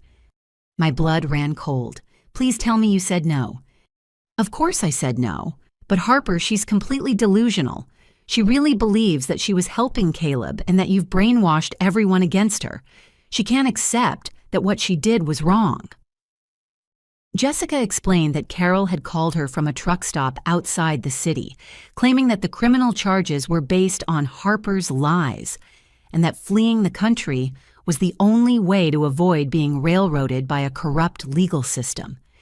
She offered me $10,000 to drive her to Montreal, Jessica said. She said once we got there, she could access bank accounts that would prove she was managing family money responsibly. I realized that even facing criminal prosecution, Carol was still trying to manipulate Jessica through financial pressure. She was still operating under the assumption that money could solve any problem and that family loyalty could override legal obligations. "What did you tell her?" I asked. "I told her I would meet her to talk about it.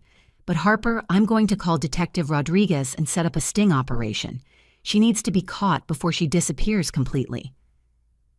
Within 2 hours, Jessica was wearing a wire and driving to the truck stop where Carol was waiting. Detective Rodriguez and several state patrol officers were positioned around the location, ready to move in once Carol incriminated herself further. I waited at Emma's office while the operation played out, listening to the radio communications between the surveillance teams. Jessica's wire was transmitting clearly, and we could hear every word of her conversation with Carol. "Thank God you came," Carol said when Jessica arrived. "I knew you'd come to your senses and remember what family loyalty means." "Mom, I'm scared," Jessica replied, following the script we'd rehearsed. "Are you sure running away is the right thing to do?" "It's the only thing to do. Harper has poisoned everyone against me with her lies. She's convinced the police that I was trying to hurt Caleb when everything I did was to help that boy get the care he needs." Even while fleeing prosecution for child abuse, Carol was maintaining the fiction that her actions had been motivated by concern for Caleb's welfare. "What about Dad?" Jessica asked. "What about his heart attack?" "Your father is in jail because Harper wanted revenge," Carol said bitterly. "She's always been vindictive and selfish, but I never thought she'd destroy her own parents to get what she wants." I listened to my mother blame me for the consequences of her own criminal behavior, and I felt a strange sense of peace. This was who she really was. This was how she processed responsibility and accountability. There was no reasoning with someone who was fundamentally incapable of acknowledging wrongdoing. "Mom, what if Harper was telling the truth?" Jessica asked carefully. "What if we really did hurt Caleb?" "Jessica, don't let her brainwashing affect you, too. That boy needed structure and discipline. He needed to learn how to function in the real world instead of being babied and enabled. We were doing him a favor." Carol went on to describe her plans for fleeing to Canada, accessing hidden bank accounts, and eventually moving to a country without extradition treaties with the United States. She'd been planning this escape route for months, probably anticipating that her criminal activities would eventually be discovered. "I have money set aside in accounts that Harper doesn't know about," Carol said. "Money from your grandfather's estate that I've been managing properly. Once we get across the border, we'll have the resources to start over somewhere they can't touch us." She was admitting to additional financial crimes on tape, while also revealing that she'd been planning to flee prosecution long before her arrest. "What about Caleb?" Jessica asked. "Don't you want to see him grow up?" "That boy is never going to grow up normally," Carol replied with casual cruelty. "He's always going to be a burden on whatever family takes care of him. At least, if we'd succeeded with our plan, he would have provided some benefit to compensate for all the trouble he causes." The surveillance team moved in as Carol finished explaining how she viewed my son as a burden, whose only value was the disability benefits he could generate. She was arrested while still talking about her plans to flee the country and her belief that abusing Caleb had been justified. When Detective Rodriguez called to tell me Carol was back in custody, I felt a relief so profound that I started crying in Emma's office. "She's being charged with additional crimes now," he said. "Bail jumping attempted flight to avoid prosecution and conspiracy to conceal evidence. Between the original charges and the new ones, she's looking at significant prison time." Emma handed me tissues and explained how Carol's attempted flight would affect the legal proceedings. "Her behavior demonstrates that she's a danger to the community and a flight risk," Emma said. "The judge will almost certainly deny bail this time, which means she'll stay in jail until trial." That evening, I sat with Caleb while he worked on his homework, both of us enjoying the peaceful quiet of our house. No more phone calls from manipulative grandparents. No more anxiety about upcoming family visits. No more worrying that someone was plotting to take him away from me. "Mommy, are the bad people gone now?" he asked without looking up from his math worksheet. I realized he'd understood more about our situation than I'd given him credit for. His autism hadn't made him oblivious to the threat our family posed. If anything, his direct way of processing information had helped him recognize danger that I'd been trained to ignore. "Yes, sweetheart, the bad people are gone now. It's just you and me and people who really love us." "Good," he said simply. "I like it better this way." So did I. 3 weeks later, Emma called with news that would change our financial situation completely. "Harper, you need to come to my office immediately. We've been going through your parents' seized financial records, and there's something you need to know about your grandfather's estate." When I arrived, Emma had spreadsheets and legal documents covering every surface of her conference table. Assistant Attorney General Chen was there too, along with a forensic accountant who'd been analyzing my parents' financial crimes. "Your grandfather's will was much more complex than your parents let you know," the accountant began. "The $50,000 they stole was only the first installment of a much larger inheritance." Chen opened a file folder and showed me documents I'd never seen before. "Your grandfather established a trust fund that was supposed to release money to you in stages. $50,000 at age 30, another $75,000 at age 35, and the remainder when you turned 40. I stared at the paperwork, trying to process what they were telling me. "How much money are we talking about?" "The total value of your inheritance, including property and investments your parents never told you about, is approximately $215,000. My legs felt weak. I sat down hard in the nearest chair, overwhelmed by the scope of my parents' deception. "There's more," Emma said gently. "Your grandfather also purchased a house in Michigan specifically for you and Caleb. It's been sitting vacant for 2 years while your parents paid the property taxes and maintenance costs to keep it from being discovered." The forensic accountant showed me photographs of a beautiful 3-bedroom house on 5 acres of land near Grand Rapids. It had been purchased with instructions that it should be transferred to me when I was ready to build a stable home for future generations. "Your parents have been using your inheritance money to maintain this property while hiding its existence from you," Chen explained. "They've spent approximately $30,000 of your money on taxes, utilities, and upkeep for a house they never intended to tell you about." Emma pulled out additional documents showing how my stolen inheritance had been spent. Beyond Jessica's support payments, Carol and David had used my money for luxury purchases, vacation travel, and investments in their own names. "The good news is that we can recover almost everything," the accountant said. "The house is in excellent condition, the investments have actually grown in value, and we've identified bank accounts where most of the liquid assets are being held." Chen explained the legal process for asset recovery. Because this was criminal theft, the court can order full restitution plus penalties. Your parents will be required to transfer all stolen assets back to you, including any profits or appreciation that occurred while they held your money illegally. I thought about all the times my parents had implied that I was financially irresponsible, all the times they'd suggested that I couldn't afford to give Caleb the care he needed, all the times they'd made me feel like a burden on the family budget. Meanwhile, they'd been sitting on $250,000 that rightfully belonged to me and my son. "There's something else," Emma said. "Detective Rodriguez has discovered that your case has encouraged 3 other families to come forward with similar experiences. Your parents may have been operating this fraud scheme for years." Chen showed me police reports from other jurisdictions where families had lost custody of disabled children under suspicious circumstances. In each case concerned, grandparents had filed social services, complaints offered guardianship solutions, and ultimately gained control of disability benefits and inheritance money. "Your courage in fighting back has exposed a criminal network that was destroying families across multiple counties," Chen said. "The other victims are now working with law enforcement to recover their children and their stolen assets." I felt overwhelmed by the realization that my decision to protect Caleb had ripple effects far beyond my own family. Other parents would be reunited with their children.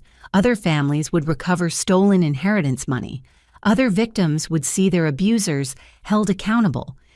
Detective Rodriguez joined our meeting to update me on the progress of the criminal prosecution. "Both your parents have been offered plea deals, but they're refusing to accept responsibility," he said. Your mother maintains that everything she did was justified, and your father claims he was only trying to help you manage finances you couldn't handle properly. What does that mean for the trial timeline? It means they're going to trial, which will take longer but ultimately result in harsher sentences if they're convicted, Chen explained. Defendants who refuse to show remorse or accept responsibility typically receive maximum penalties. Emma walked me through the financial planning we'd need to do for the recovered inheritance. With nearly $250,000 and a debt-free house, I could afford to complete my college degree, establish a proper special needs trust for Caleb, and build the stable future my grandfather had envisioned for us. The ironic thing is that your parents' crimes have actually secured Caleb's financial future, Emma said. If they hadn't stolen your inheritance and created this legal case, you might never have discovered the full extent of what your grandfather left for you. That evening, I sat in my small rental house with Caleb looking at photographs of the beautiful property in Michigan that would soon be ours. 3 bedrooms, a large yard for him to play in, and enough space for him to have the sensory-friendly environment he needed to thrive. "Mommy, is that our new house?" he asked, studying the photos with intense interest. "It might be, sweetheart. Would you like to live in a place with a big yard and lots of room to explore?" His face lit up with excitement. Could I have a garden? Could I grow vegetables and flowers? I looked at my son, whose dreams were so simple and beautiful, and realized that my grandfather's gift wasn't just about money. It was about giving Caleb the space and security to become whoever he was meant to be, without interference from people who saw him as a burden rather than a blessing. "Yes, baby, you can have the biggest garden you want." As I tucked Caleb into bed that night, I reflected on the journey from victim to survivor to victory. 6 months ago, I'd been a confused single mother who thought she was overreacting to family dynamics she didn't understand. Tonight, I was a woman who had exposed a criminal conspiracy, protected her child from abuse, and secured his financial future. But most importantly, I'd learned that sometimes the greatest act of love is refusing to tolerate the unacceptable, even when it comes from people who are supposed to love you unconditionally. My parents had taught me an invaluable lesson: blood doesn't make family. Love, respect, and protection make family.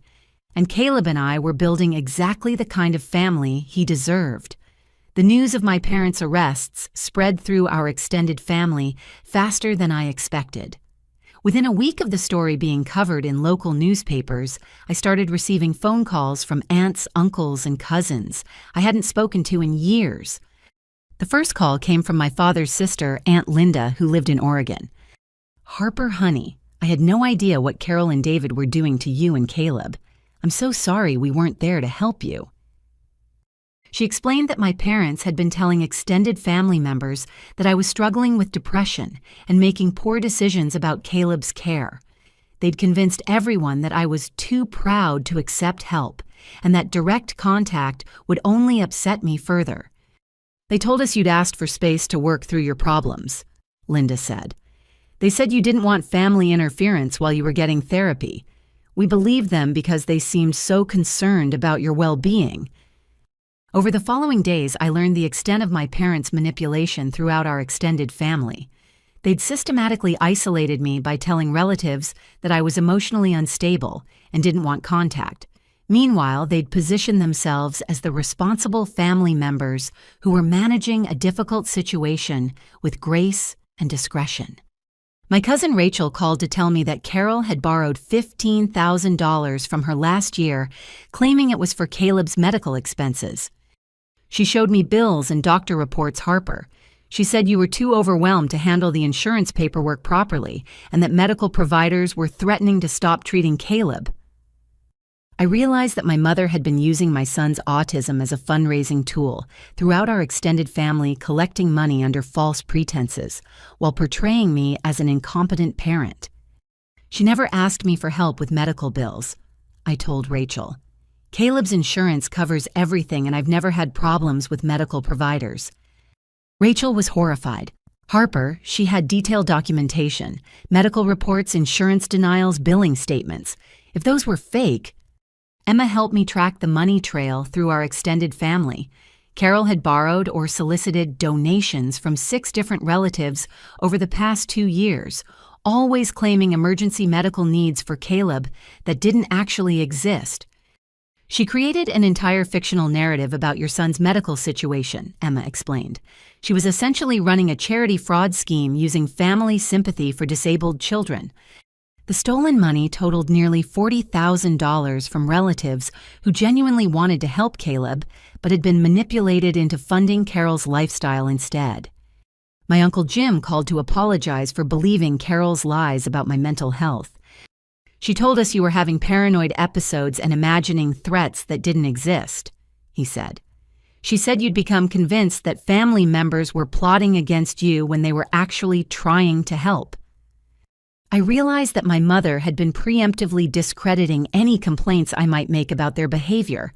If I'd tried to tell extended family about the abuse, they would have dismissed my concerns as evidence of the mental instability Carol had been describing for months. She showed us text messages where you supposedly sounded confused and angry, Jim continued. But now I'm wondering if those were fake too. Detective Rodriguez confirmed that fabricating text messages and documents was consistent with the level of manipulation my parents had demonstrated throughout their scheme. Your mother is what we call a sophisticated manipulator, he explained. She created false evidence to support her narratives, researched legal and medical terminology to sound credible, and studied psychology tactics to maintain control over multiple victims simultaneously. The most heartbreaking call came from my grandmother's sister, Aunt Margaret, who was 87 years old and living in an assisted living facility. "Harper, dear, I've been so worried about you," she said in her frail voice.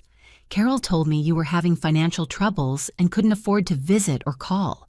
She said you were embarrassed about Caleb's condition and didn't want extended family to see how difficult things had become."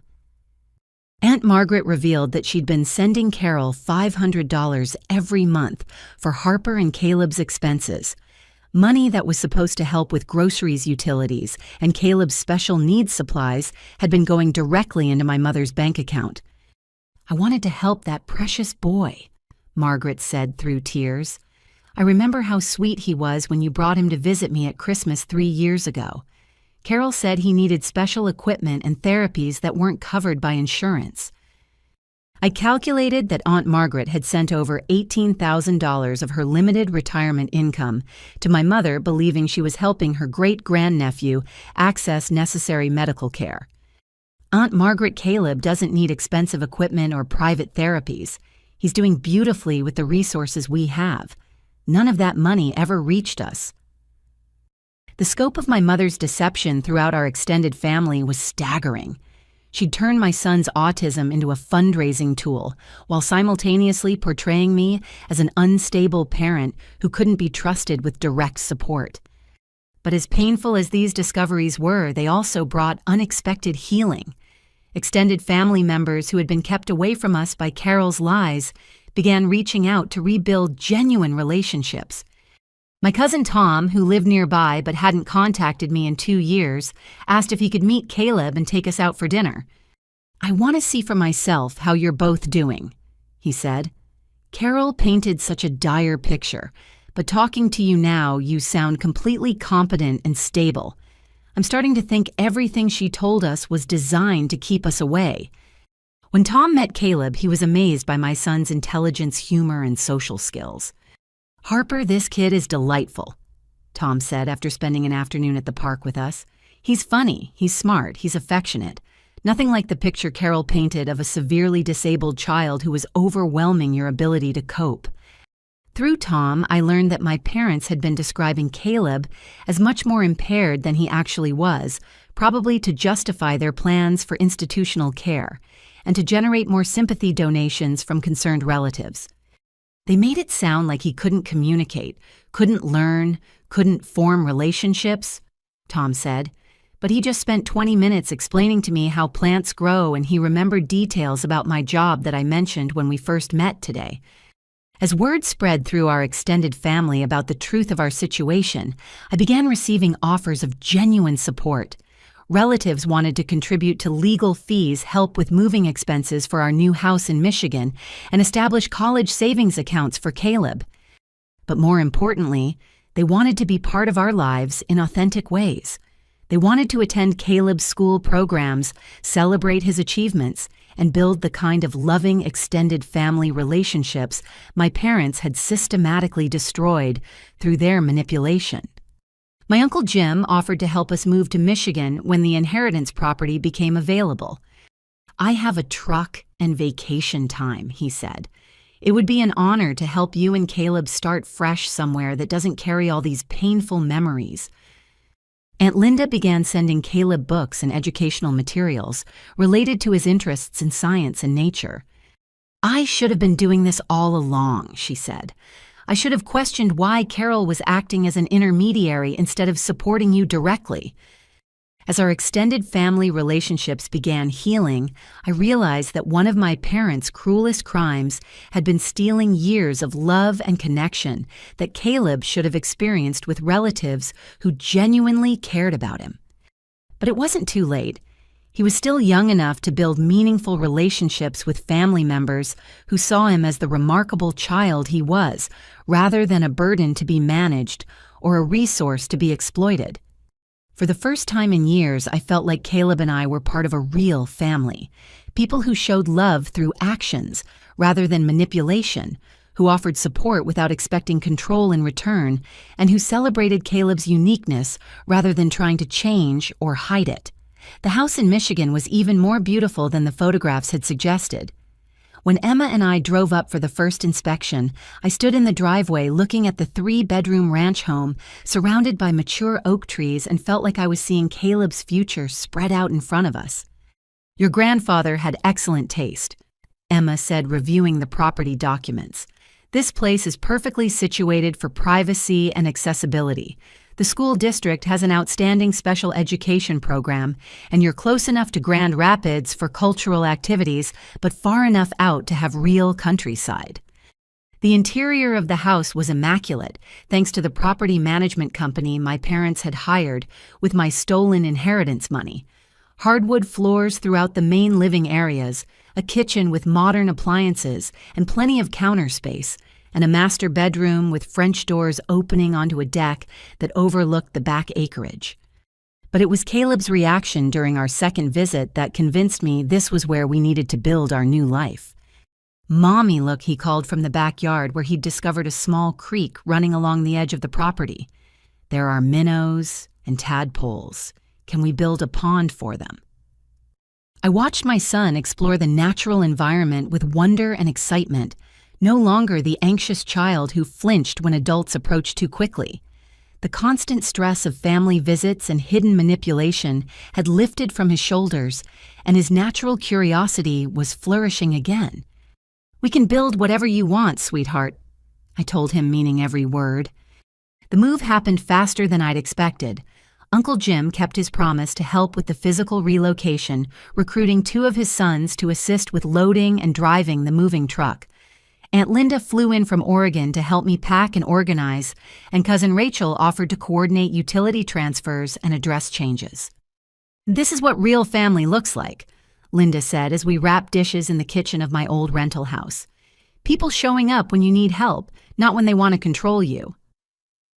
For the first time in years, I felt supported rather than manipulated by family involvement. No hidden agendas, no strings attached, no expectations that I surrender my autonomy in exchange for assistance. Caleb adapted to the move with the resilience that often surprises people who don't understand autism. As long as his routine objects and comfort items made the transition with him, he was able to embrace the adventure of a new environment. "I like my new room," he announced on our first night in the Michigan house. "It's quiet and I can see the stars from my window." I enrolled Caleb in the local elementary school where the special education coordinator, Mrs. Patterson, was immediately impressed by his academic abilities and social skills. "Mrs. Harper, I have to say Caleb seems remarkably well adjusted for a child who's been through such trauma," she said during our orientation meeting. "Whatever therapeutic support you've provided has been very effective. I realized that Mrs. Patterson was seeing the real Caleb, the child who had always existed underneath the anxiety and stress caused by my family's systematic abuse. Without people deliberately triggering his sensitivities and undermining his coping mechanisms, his natural intelligence and sweet personality were able to shine. He's had some difficult experiences with extended family, I explained, but we're building a much healthier support system now. The school district offered resources I'd never known, existed sensory breaks integrated into the regular classroom routine assistive technology for students who needed alternative communication methods and social skills groups that help children with autism develop friendships naturally. We believe in supporting students within the general education environment whenever possible, Mrs. Patterson explained. Caleb's academic abilities are at grade level or above in most areas. There's no reason he can't succeed in a mainstream classroom with appropriate accommodations. For the first time since starting school, Caleb came home excited about his day, rather than exhausted by overstimulation and social stress. We're learning about ecosystems, he told me enthusiastically. Did you know that every living thing in a habitat depends on every other living thing? It's like a big family where everyone has an important job. I started classes at the local community college working toward completing the bachelor's degree I'd abandoned when Caleb was born. With the financial security provided by my recovered inheritance, I could afford to study part-time while still being available for Caleb's needs. My sociology professor, Dr. Martinez, was interested in my experience with family manipulation and fraud.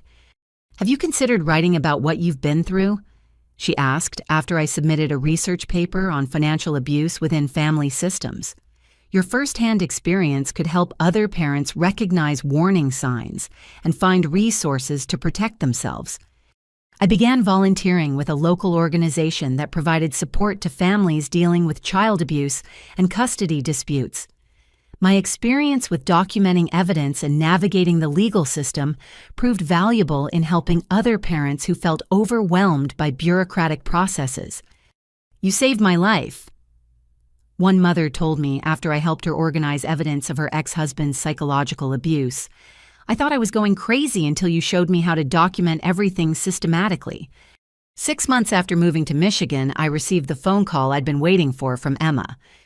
Harper, the trial is over. Both your parents have been convicted on all charges. Carol received a sentence of 3 years in prison with restitution ordered for all stolen inheritance money and family donations. David received 2 years and was required to undergo psychological evaluation as a condition of his eventual parole. The judge was particularly harsh in her sentencing remarks, Emma told me. She said that exploiting a disabled child for financial gain while psychologically manipulating his mother represented a level of callousness that warranted the maximum penalties allowed by law. But it was Caleb's reaction to the news that truly marked our transition from victims to survivors. "Mommy does this mean the bad people can't hurt us anymore?" he asked when I explained that his grandparents wouldn't be bothering our family again. "That's exactly what it means, sweetheart. We're safe now and we can build whatever kind of life we want." He thought about this for a moment, then smiled with the pure joy that had returned to his face since we'd moved away from the people who saw him as a burden. "I want to build a life where I can take care of animals and help them feel safe, too," he said, "like we do for each other." Looking at my son, who had survived deliberate abuse and systematic attempts to undermine his confidence, I realized that he'd emerged from our ordeal with an even stronger sense of empathy and purpose than before. He wasn't damaged by what we'd been through. He was strengthened by the experience of overcoming it together. "That sounds like a beautiful life to build," I told him. "Let's start planning it." The sentencing hearing took place on a crisp November morning, almost exactly 1 year after the Perfume incident that had started this entire journey. Emma and I sat in the gallery of the courthouse while my parents were brought in wearing orange jumpsuits and handcuffs. Looking at Carol and David, I felt neither satisfaction nor anger. They looked older, smaller, diminished by the consequences of their own choices. What I felt was something closer to pity, mixed with relief, that they would never again have the power to hurt my son. Judge Martinez addressed my parents directly before announcing their sentences. Mr. and Mrs. Harper, you have been convicted of conspiracy fraud, child endangerment, and financial exploitation of a disabled minor. These crimes represent a fundamental betrayal of the most sacred duties of family to protect and nurture the most vulnerable among us. She continued, instead of providing love and support to your grandson, you saw him as an opportunity for financial gain. Instead of helping your daughter navigate the challenges of single parenthood, you systematically undermined her confidence and abilities. You transformed what should have been a source of strength and comfort into an instrument of manipulation and abuse. Carol was sentenced to 3 years in prison with eligibility for parole after 18 months if she completed psychological counseling and anger management programs. David received 2 years with similar conditions for early release. Additionally, Judge Martinez said, you are both permanently prohibited from having any contact with the victim Caleb Harper, either directly or through third parties. This restraining order will remain in effect even after your release from prison. Both parents were ordered to pay full restitution for all stolen inheritance money, fraudulently obtained family donations, and legal expenses related to the prosecution. The total amount exceeded $300,000 when penalties and interest were included. When the judge asked if I wanted to make a victim impact statement, I stood and faced my parents directly. I want you to know that Caleb is thriving. I said, my voice steady and clear. He's an honor roll student who loves science and animals. He has friends who appreciate his unique perspective on the world. He's learning to play guitar and wants to study veterinary medicine when he grows up. Carol stared at me with cold hatred, but David looked down at his hands as I continued. You tried to convince everyone that he was a burden, that he needed to be hidden away in an institution, that his autism made him less valuable than other children. You were wrong about all of it. Caleb is a gift to everyone who knows him, and I'm grateful every day that I fought to protect him from people who couldn't see his worth. I paused, looking at both of them for what I knew would be the last time. I hope that someday you understand what you threw away. You could have had a relationship with an amazing grandchild who would have brought joy and wonder to your lives. Instead, you chose money and control. That was your loss, not ours. As I sat down, I realized that speaking those words had completed something important for me. I'd stopped seeking their approval or understanding. I'd stopped hoping they would change or apologize. I'd accepted that some people are incapable of love without conditions, and that my job wasn't to fix them, but to protect myself and my son from their toxicity. 6 months later, I received a letter from the State Attorney General's office. The investigation that began with my case had resulted in the prosecution of 12 additional defendants across 3 counties. 7 families had been reunited with children who had been wrongfully placed in residential care. Over $500,000 in stolen inheritance and benefit money had been recovered. Your courage in reporting these crimes and providing evidence for prosecution has had far-reaching effects beyond your own case, the letter read. Multiple victims have been able to seek justice and rebuild their lives because of your willingness to fight back against a sophisticated criminal enterprise. I framed that letter and hung it in my home office, where I now worked as a victim advocate specializing in family fraud cases. My sociology degree had led to a master's program in social work, and I'd found my calling in helping other families navigate the legal and emotional complexities of escaping abusive family dynamics. Caleb, now 10 years old, had grown into a confident child who advocated for himself and others. He'd started a club at school to educate students about autism and other differences, helping create a more inclusive environment for all the kids who didn't fit traditional molds. "Mom, did you know that autism is just a different way of thinking?" he told me after one of his presentation days. "Some kids didn't know that before, but now they understand that being different can be really cool." My son had taken the experience of being targeted for his differences and transformed it into a mission to help other children embrace their uniqueness. He'd turned our trauma into his strength. Last month, I met a woman named Sandra whose situation eerily paralleled what ours had been 2 years earlier. Her mother-in-law was filing false social services reports while pressuring Sandra to consider residential care for her autistic daughter. Her husband was beginning to believe his mother's claims that Sandra was making their daughter worse by accommodating her sensory needs. "I feel like I'm going crazy," Sandra told me during our first meeting. "Everyone keeps telling me I'm overprotective and that I'm not doing what's best for my daughter, but she's happy at home with me. She's learning and growing and developing relationships. How can that be wrong?" I helped Sandra document the manipulation tactics, organize evidence of the false reports, and connect with legal representation. Within 3 months, her mother-in-law was facing criminal charges for harassment and filing false reports, and Sandra's marriage was stronger because her husband finally understood how his mother had been undermining their family. "You saved us," Sandra said when the case was resolved. "I don't know what would have happened if I hadn't found someone who understood what we were going through." These cases have taught me that my parents' crimes weren't aberrations. Family manipulation and financial exploitation are more common than most people realize, especially when vulnerable children and government benefits are involved. But they've also taught me that with proper support and evidence, victims can fight back successfully. Last week, Caleb and I attended the wedding of my cousin Rachel, the first family celebration we'd participated in since cutting contact with my parents. Seeing Caleb dance with his great-aunt Linda, laugh with his second cousins, and confidently interact with relatives who genuinely cared about him, I realized how much healing had taken place. "Look, Mom," he said, pointing to a photo the wedding photographer had captured of him surrounded by smiling family members. "This is what a real family looks like." He was right. Real family doesn't manipulate or exploit. Real family doesn't see children as burdens or resources to be managed. Real family celebrates differences instead of trying to hide them, offers support without demanding control in return, and shows love through protection rather than exploitation. Tonight, as I tuck my son into bed in our beautiful home surrounded by 5 acres of nature, he loves to explore.